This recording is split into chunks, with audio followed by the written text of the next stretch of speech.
Hello, Assalamualaikum. Tonight we'll be discussing chapter 4 from LAW034, which will be Law and Morality. Without further ado, let's go. First, we need to define morality, and it is the broad definition of morality will be a set of social principles. But in the eyes of Bernard and Joshua Gert, morality is referred upon on two broad senses, which will be descriptive and normative. Descriptive refers to certain codes or conduct put forward by a society or a group such as a religion. And for normative, it refers to a code of conduct that is put forward by all rational people. So we can see that descriptive is like the legislation. It has a given guideline and we all follow it. But for normative, it is how other people conduct themselves, and that is considered as it is considered as how other rational people conduct themselves, and that is considered as normative morality. Why do we need morality? There are 4 reasons, which will be psychological, sociological, theological, and also common human need. For psychological, it says that without morality, a civilized social life is nearly impossible. Sociological is pertaining to our reputation. We know that if we act immorally, our reputation will plummet and people will look at us with disdain. So we want to avoid that. That's why we act morally to preserve our good reputation. Third will be theological. Now, theological talks about religion. Most religions, if not all, they say that if we act morally or we do good things in this world or in our life, we will be rewarded, or we will have a better life, or we will be granted a reward in the afterlife. So that is from the theological standpoint. Fourth will be common human need. It says that common human need says that morality is important for people to be encouraged to cooperate with each other. Okay, so we will move on to sources of morality. Same, there will be 4, which will be religion, because most religion, if not all, they don't only specify on things that we have to do in the religion itself, but they also specify how we have to act morally in terms of giving charity, respecting other people, and so on and so forth. Second, it will be embedded in nature. That is to say that morality is embodied in nature, and there are natural laws that human beings must adhere to. The common example or an epitome of this embedded in nature punya thing is, some people state that homosexuality is immoral because it goes against natural moral law, and it is against nature for beings of the same sex to sexually desire one another and engage in sexual acts. Okay, that is embedded in nature.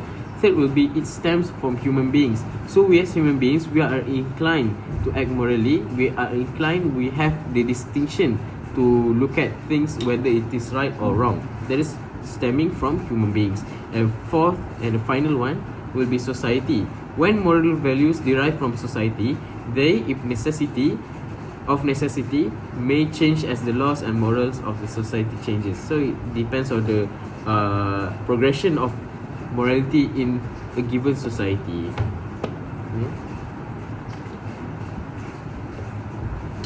Now we're moving on to standards of morality. Standards of morality is regarded as guidelines to refer to an action's morality.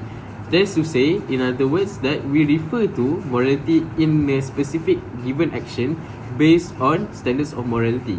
There will be 4 standards that we will refer to when determining the morality of an action. The first will be popular or positive morality. This is the most commonly used source of morality or standard of morality. Is basically the morality that is accepted by society. So when we want to look at the morality of a certain action, we will look at what the given society accepts as moral and what the society accepts as immoral. So from there, we will make a judgment on whether or not the action that we're referring to is considered moral or not. It's based on the consensus of the people. Second will be utilitarianism. Utilitarianism falls under a bigger aspect of consequentialism. but it essentially focuses on the outcome of an action. So if the action brings upon a good effect or a good consequence, we regard it as moral. So in utilitarianism, we are encouraged to choose the action that maximizes utility. In other words, we have to choose the option that brings upon the most amount of good to the most amount of people. So if these two conditions are met, it is considered as moral. Third will be critical morality. Now we all have our personal moral standards, right? But this is the surrender of our own personal beliefs, and this is typically seen when we join when we are part of a religion, kan? So we have our own personal standards, but we follow the religion punya standards because we are part of that religion. That is critical morality. And fourth will be divine command theory. This is, of course, morality is based on God, and it is emanated through religious scriptures and texts. Now we will look at the relationship between law and morality. Now we will look at the relationship between law and morality. Now, morality basically forms the basis of law, and law that is made is typically referring to the morality of the place or the certain society that it governs. But morality can also depend on the law. Now, what do I mean from this? Certain laws like paying taxes. Now, we before the law of paying taxes exists, it is not regarded as immoral if we don't pay the tax, because yelah, cukai pun tak dicipta selagi law untuk bayar cukai itu dicipta. So before the existence of the tax paying law, it is not considered immoral because the act of paying taxes has not been introduced. But with the introduction of taxes, it has automatically makes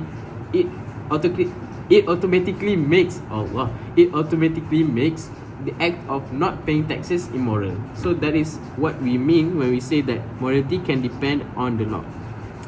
Third, immoral acts aren't necessarily illegal. Now, an example of this is when we make a promise and we break it. It is, of course, considered immoral, but it's not considered illegal.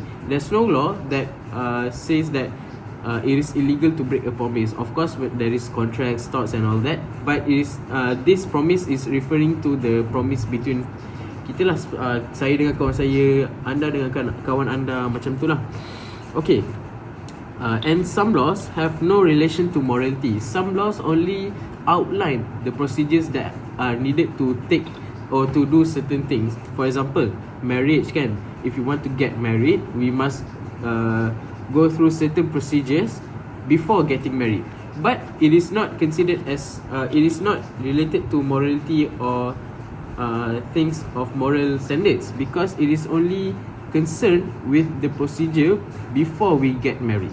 Okay, now we're going to compare and contrast the similarities and differences between law and morality. Now we will start with the similarities. Both regulate social conducts and they are interdependent. That means that law depends on morality, morality also depends on law. Okay, now we're going to look at the differences. I'll talk about all of the differences in law, and then only I'll talk about the differences in morality. So for law, the source of law is legislation and customs. In other words, it is codified and it is formal. The role of motive. Now, role of motive means that the law is only concerned with actions of the perpetrator. Law is not concerned with the motive of the perpetrator, why the person did what he did.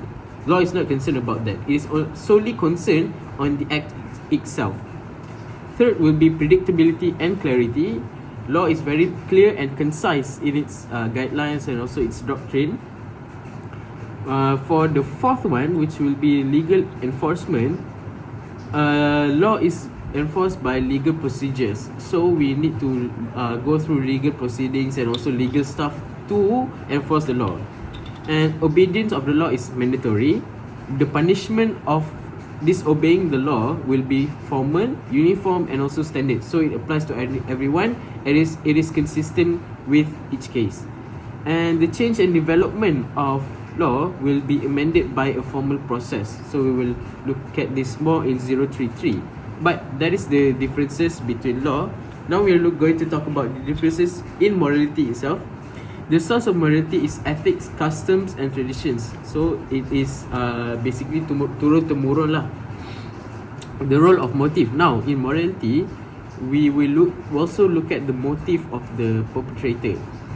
For example, if he does something which is considered immoral, we do not solely look at the act itself, but rather we also look at the intentions behind the act itself. Now that is the role of motive.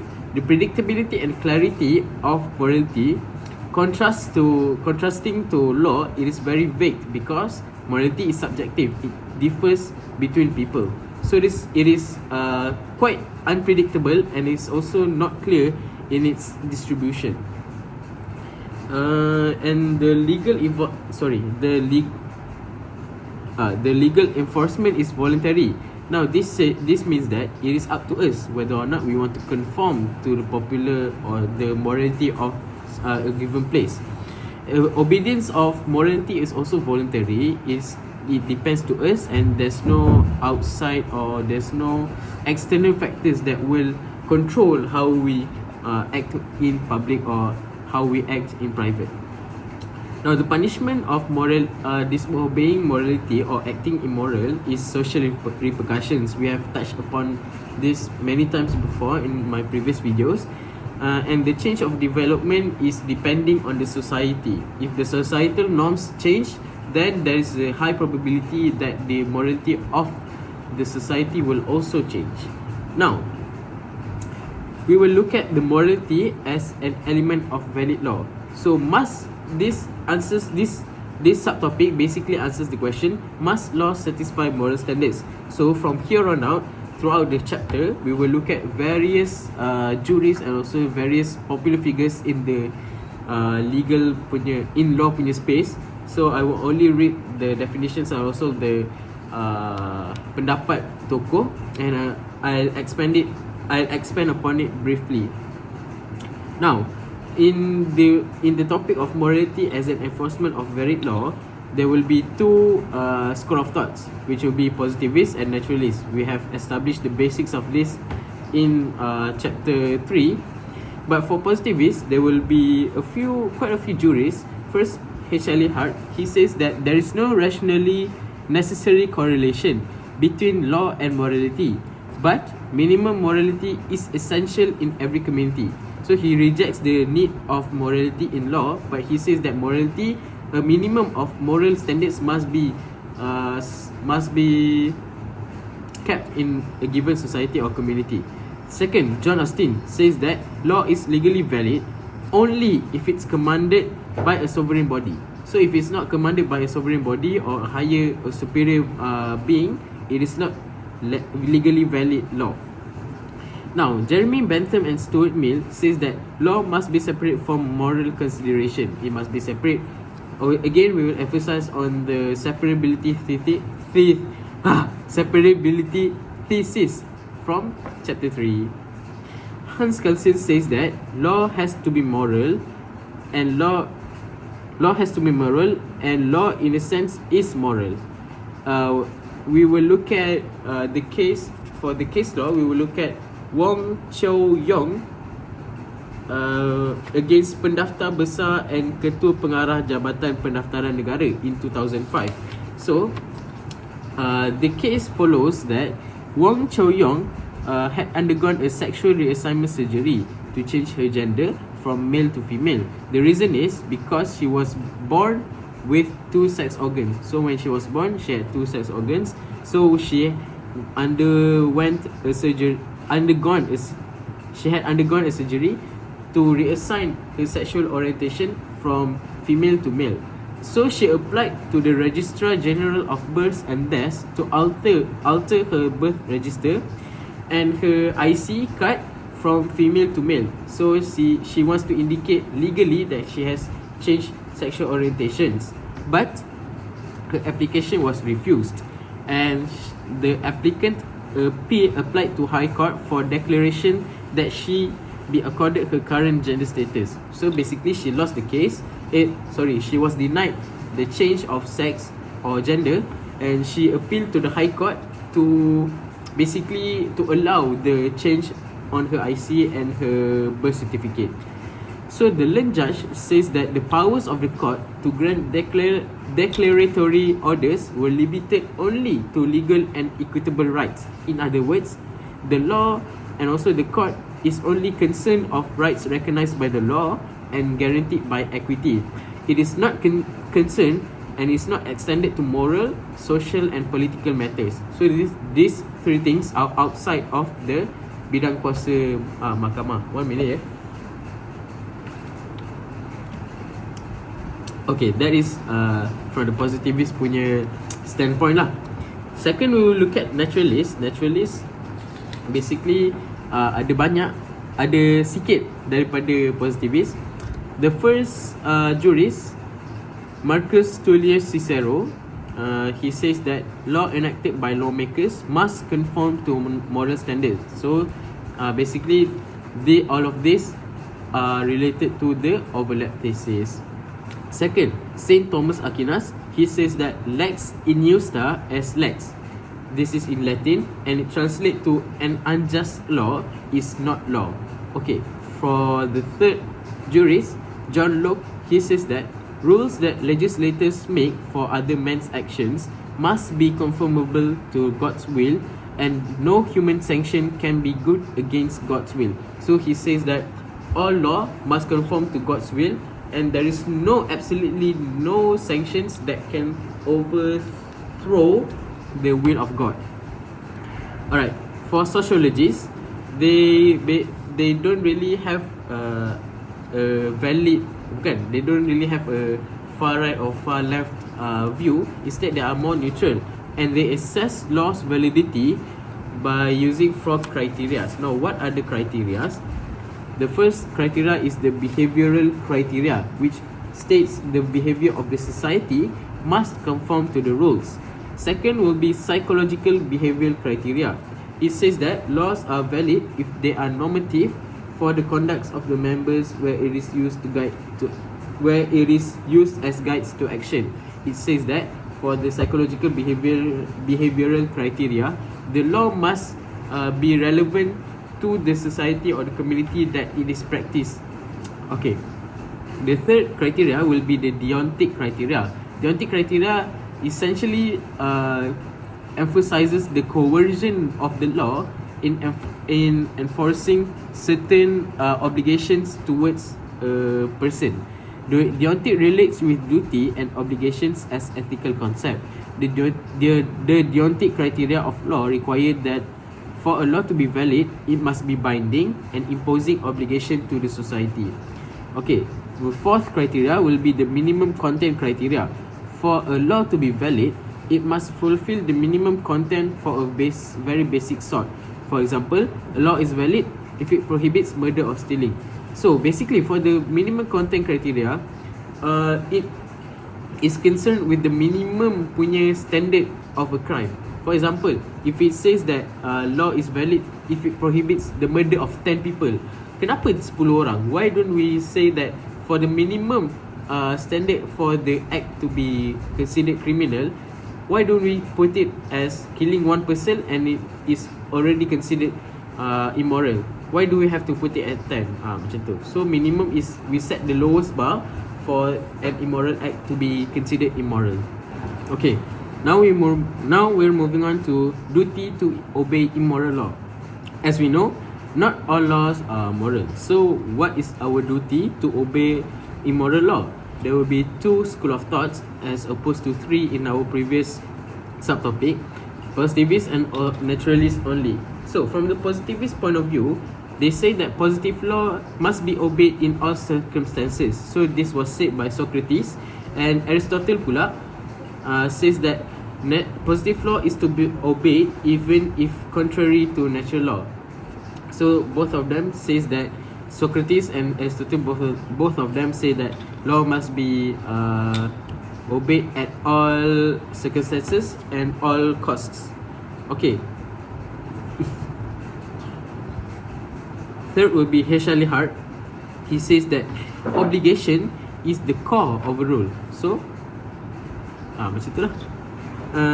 Okay, second naturalist point of view, Saint Thomas Aquinas, he says that an unjust law is human law, not rooted in eternal and natural law. I don't really understand this, but we're moving on. Joel Feinberg and Jules L. Coleman says the same sentiment by same sentiment by Saint Thomas Aquinas, in which they say that lex in justa as lex. So they enforce the idea from Saint Thomas Aquinas that says that unjust law is not law. Okay. Third, from the naturalist point of view, will be Gustav Redbrook. He says that if law reaches a certain degree of immoral, there would be a plain moral obligation to resist. So he opposes the idea from the Nazism punya reign, which says that Gesetz als Gesetz, which says that law is law. He opposes this because we can see that from the Nazi punya pemerintahan, a lot of people were prejudiced and a lot of people were being outcast by the Nazi punya political party. So the sentiment that says that law is law has been rejected by Gustav Redbrook.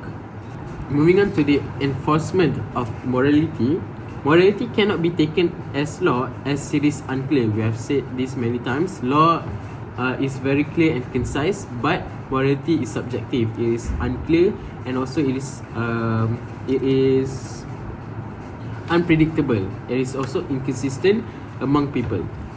In the words of John Stuart Mill, punishment as a means of enforcing standard of behavior could only be justified if the behavior causes harm to others. And we will also look at Lord Patrick Delvins. He considered three things, which will be Lord Patrick Devlin, he says he ketengahkan tiga soalan, which will be, does society have the right to pass judgment on all moral matters? So, if yes, can it also use weapons of law to enforce it? The third question will be, if yes, if the society can use weapons of law to enforce morality, is it used to all cases or only some? And if only in some cases, how do we distinguish which case should we use and which case we shouldn't use the weapon of law? Okay, so that's basically the three questions by Lord Patrick Devlin. Now we're moving on to legal moralism. Now, legal moralism says that law can be used to prohibit behaviors that conflict with society's collective moral judgment. So he says that law can be used to combat the immoral acts done by people. Now, Neil McCormick says that Neil McCormick, he imposes the question, how far law may or must enforce morality, or at any rate comply with it. Again, I'm not very clear on this questions punya definition, but we're moving on. Now, in legal moralism, we will look at one report by the Wolfenden Committee. Now, the Wolfenden Committee, they submitted a report on prostitution and homosexuality. Now, to summarize, the report says that criminal law should not interfere with private life unless the act brings harm. And it is not the responsibility of law to solve morality. So basically, they want to separate law from morality, because it says that it is not the duty of law to solve immoral acts. Okay. Sabar. They also outline the functions of criminal law. There will be three, which will be preserving public order, to protect citizens, and to safeguard against exploitation and corruption. So from these results, they concluded that number one, private homosexual acts were decriminalized. Number two, individuals must be given freedom of choice in private morality. So they say that private acts, immoral private acts should be given macam clearance or given kebenaran lah, senang cerita. Dah lanjut. And then there must be a distinction between private morality and immorality. Okay, so these three things were the conclusion from the report. Now, Lord Devlin says that he opposes this report by the Wolfenden Committee. He says that if a conduct is immoral, whether conduct is private or public, that itself is a good enough reason to make it an offence. He says that conduct which is intolerant, arouses indignation and disgust, is injurious, and it should be controlled by the law. So basically, he says that it is the duty of law to control immoral acts. This is because law protects society. It not only protects individual, but it also protects the society as a whole. Alright, but he also sets limits in which legislators should act in enforcing moralities. Now, this will be referred to when lawmakers want to enforce morality upon citizens lah. He gives out 5 limits. The first one, there must be a maximum of freedom exercise. So it must have the maximum extent of the exercise of freedom in a person. Second will be the limit of tolerance is reached when the ordinary man feels disgust. So people like you and me, when we feel like something is disgusting or it is indicting or it is intolerant, it is already considered as when we feel disgusted by a certain act, the limit of tolerance has already been reached. Okay. The third will be lawmakers should be slow to change. So they must not act on impulse. Instead, they must look at the progression lah. If they see that the amendment or the changing of law is suitable for the time, they should change it slowly. They should not act on impulse. Fourth will be privacy should be respected as far as possible. Self-explanatory. 5 is law should concern minimum standards. This is directly correlating to what I have just said just now lah. Alright, we are almost done. One more section. Okay, lastly, we will look at legal paternalism. So legal paternalism, it justifies the state coercion to protect individuals from self-harm. So basically, legal paternalism is the is a provision that protects us against ourselves. As in the words of H. L. Hart in his book The Concept of Law, how far should law enforce morality? So H. L. Hart, we will refer back to the Wolfenden Committee. He supports the Wolfenden Committee, and he says that paternalism is the protection of people from themselves, because it protects us from our self-harm lah, senang cerita. He says that it's a protective legislation allowing state intervention in the interest of individuals or the community. He says that punishment should be given because the act was indecent, not because the act was immoral. So, to illustrate what H. L. Hart says, we will look at ni lah, homosexuality lah, senang cerita. So, homosexuality many regard it as immoral kan, but it is immoral, not indecent. When does it become indecent? When the act is done in public. So he says that if the immoral act is done in private, it is not considered indecent. It is only considered immoral. So there is the distinction lah between immorality and indecency. Alright, General Dworkin, he says that interference with a person's liberty of action justified by a reason referring exclusively to the welfare, good, happiness, needs, interests of values of the person being coerced. I'm not really sure what this means because it's a lot of words. I don't know how to articulate it. But he says he categorizes paternalism into 3, which would be moral, welfare and safety. For moral paternalism, it is law against the nature of the world. Contohnya, law against LGBT, law forbidding gambling, prostitution, pornography, law against indecent behavior in public. So this is moral paternalism. It is concerned with our moral acts lah, senang cerita. Second will be welfare paternalism. This is more on the professional punya fields and professional punya work, and its laws requiring lawyers, doctors, pilots and other professionals to have license to practice. So it's quite easy to understand. And third will be safety paternalism. It is the law that requires motorcyclists to wear safety helmets. So it's for the safety of the people lah, senang cerita. Okay. Based on the paternalism view, some governments do criminalize certain actions, although some people don't consider them as crimes. So in other words, this type of enforcement of the law is regarded as victimless crimes, or in, I think this is Latin, it is called mala prohibita. So in the words of Edward M. Sure, consensual activities between participants that are criminalized must be abolished because he gave 3 reasons. These victimless crimes incur no harm to others. In other words, the victimless crimes only quote-unquote harm the perpetrators, and even that is not considered as a crime because second, by Edward M. Sure, he says that the crime occurs through voluntary action by the perpetrators. So it's not a forced action, it's voluntary by the people who commit the crimes itself. And third, they have no victim to lodge a report.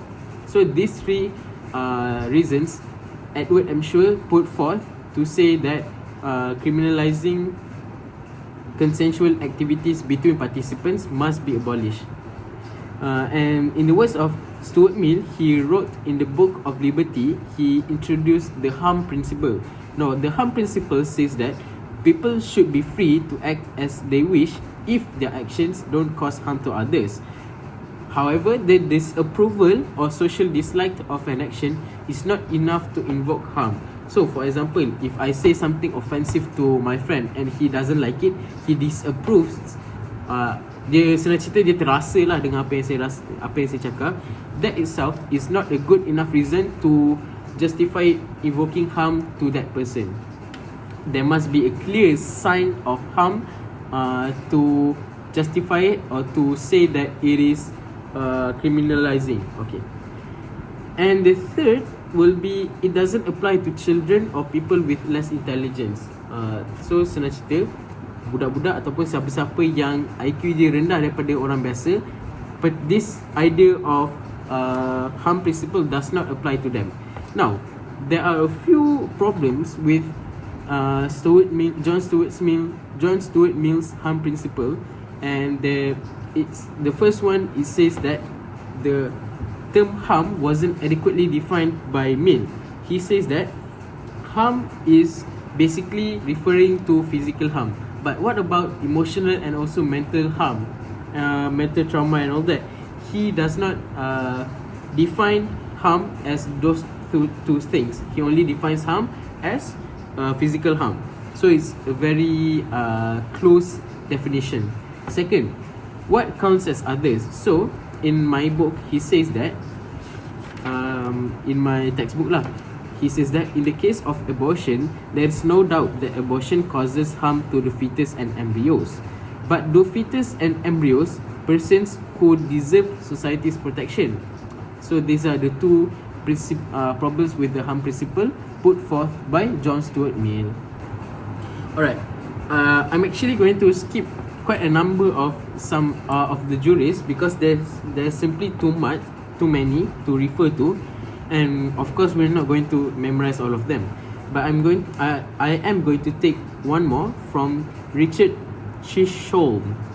He says that laws criminalizing immoral acts in private should be repealed as he gave 4 reasons. Moral laws are vague. So we have established this many times throughout this video and also before these videos prior to this.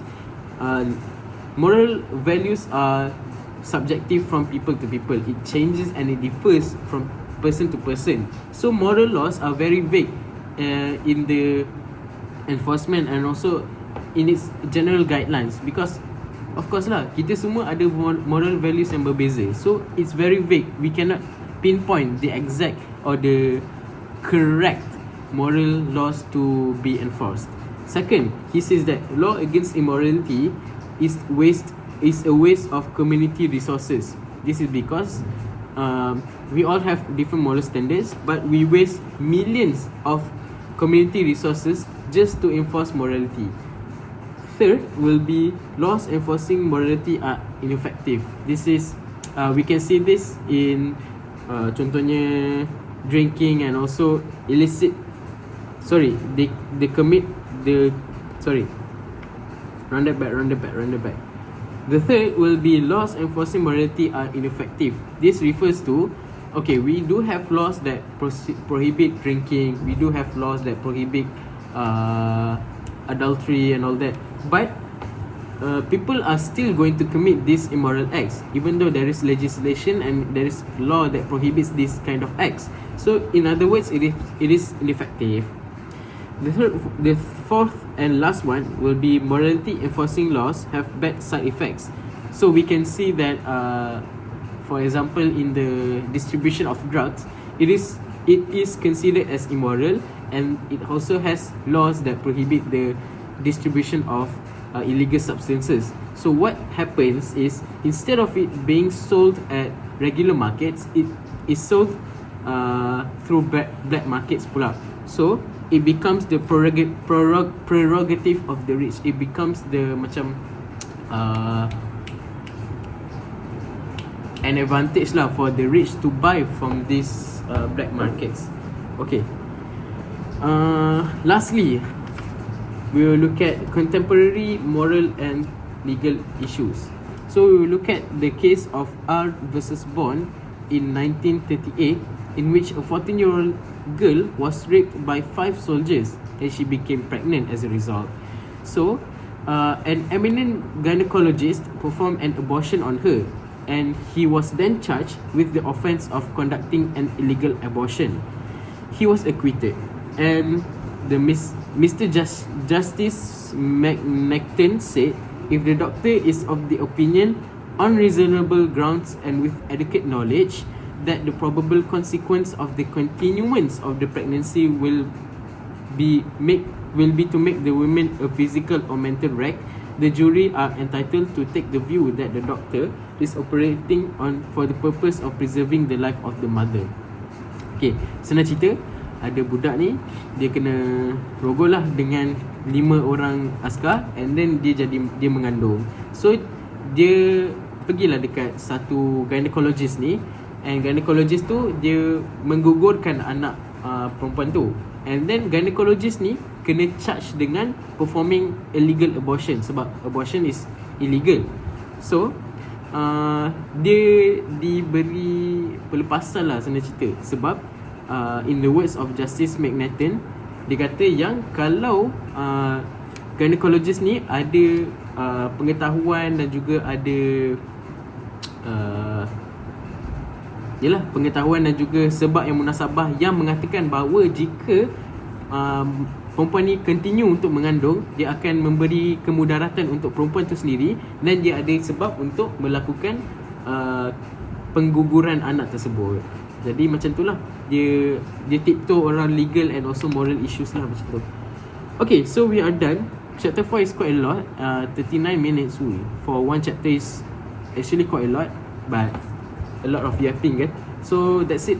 I'll see you guys later. Bye. Assalamualaikum.